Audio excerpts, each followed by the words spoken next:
Welcome to the anime series recap. Previously, in The Eminence in Shadow. Shadow himself betrayed Shadow Garden and printed counterfeit bill to bring down Mitsugoshi and Major cooperate alliance together to capture the market for the Shadow Garden. But Alpha misunderstood that and thought Shadow had forsaken them, and later they discovered Shadow did all this because the cult was planning to make the market crash with the same strategy. But Shadow beats the cult in their own game. Shadow even left the location where he had hidden all of the gold, which saved Mitsugoshi from a market crash. Well, in reality, Shadow wanted to make a profit for himself, but in the end, the situation turned out in his favor, but since he caused the scene of betrayal, Shadow left on a journey to find answers and discover his true goal to become Eminence in Shadow. But before that, Sid left 6 tickets to the Mitsugoshi hot springs for his friends to go on a date. So both Pa and Hiro runs to Mitsugoshi to ask the girl employees out on a date, but Nu becomes dangerous because these were the VIP tickets given to Sid. So Pa and Hiro clears it up that Sid gave it to them to ask girls out on a date, and Nu thought Shadow wants to give them a secret message through this group date. So an emergency meeting was called and their Alpha asked Etta about this hot springs. That hot springs brought back some memories which she just showed everyone. It was in the past when they were hunting down the cult members. There they learned about the dragon tears from a soon-to-die person, and Shadow thought the dragon tears were a valuable ancient item. So he told all the girls to dig up the hole to find it. After 3 days, they found a hot spring, where Mitsugoshi has recently built their hot spring park. So all of them thought Shadow wants to give them a secret mission regarding this dragon tears, but only 3 girls could go on this date. So a fight breaks out between 7 Shadow and they chose the winner with stone, paper, scissors. The winners were Zeta, Beta, and Delta, but Sid wasn't there on their meetup point, which ticked them off. So Pa and Hiro just made up that Sid was running late but he would definitely get here. That answer sufficed them for now. But other girls also didn't stay behind and used this excuse to relax at hot springs, but they were still concerned that Sid didn't arrive to relay his secret message. So Alpha believed that Sid must have planned this to have all Mitsugoshi relax for a bit in exchange for this whole counterfeit ruckus that happened. Then, afterwards, Zeta remembers the urban legend of the dragon tears. The story starts with a princess who rescued and raised a baby dragon. The days were going peacefully until a war broke out. The dragon fought on front lines to protect princess, but when dragon returned, the capital was in shambles and the princess was on the verge of death.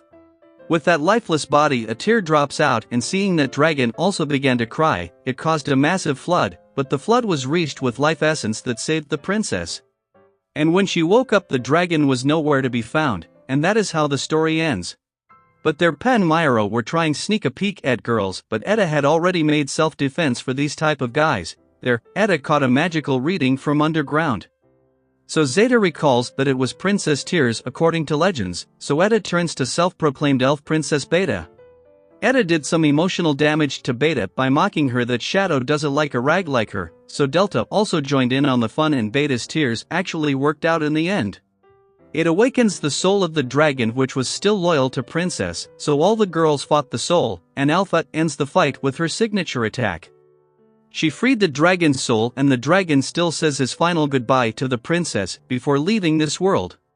It was a fun time for the girls had in a while, but Sid ended up in the Oriana Kingdom following his journey for finding his reason to move forward to become an Eminence in Shadow.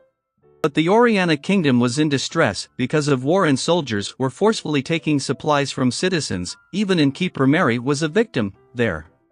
2 girls of Shadow Garden were also there on a mission with Rose.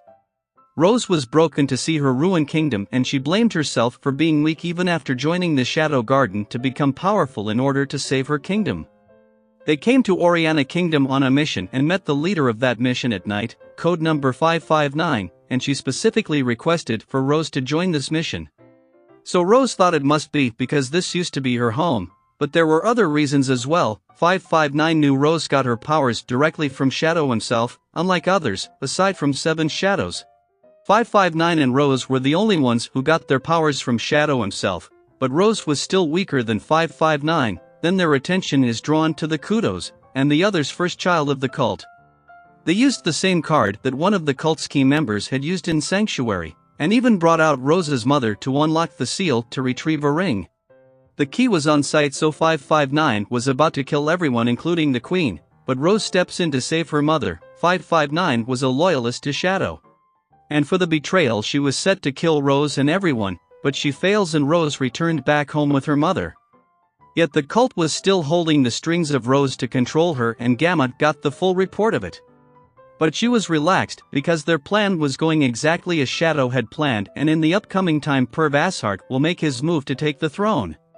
There was a faction that is against Perv Ashart, and Sid thought of stepping into this Game of Thrones to look like a real eminence in Shadow, but between his daydreams.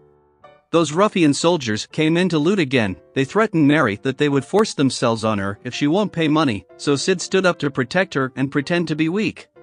Sid was beaten to pulp, yet he apologized to Mary that he wasn't able to protect her money. So she tells Sid that she worked as a prostitute in the lawless city and was saved by Shadow. She endured that tough time, so Mary was sure she would go through this tough time as well. She insisted not to take any money from Sid as he saved her from those goons. But Sid knew what will happen to Mary, so he found those three idiots and gave them an instant death. Mary was concerned since she can't even stock up supplies or pay the rent, so she thought of selling her body again to earn some money. But there she saw Shadow found her again and left bag of gold coins for her.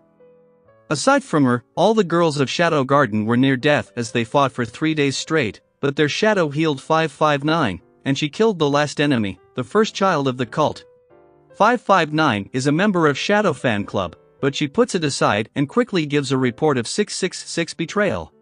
But Rose's companion were still supporting Rose's decisions because she only means to save her mother from 559. Their Shadow saw the flyer of Rose's marriage announcement, which ticked him off. 559 thought Shadow wanted to punish the backstabber Rose himself, but actually if Rose were to get married it would hinder Sid's plan for his future. So he wanted Rose to be the next ruler of the Oriana Kingdom, but if this marriage happens Perv Ashart would become the new king, so Sid was pretty bent on getting Rose back to her track. But that's where the video comes to an end, but subscribe the channel to see more of this anime. And if you liked the video then please subscribe and hit the bell icon to encourage me to make more videos. Till next time, take care.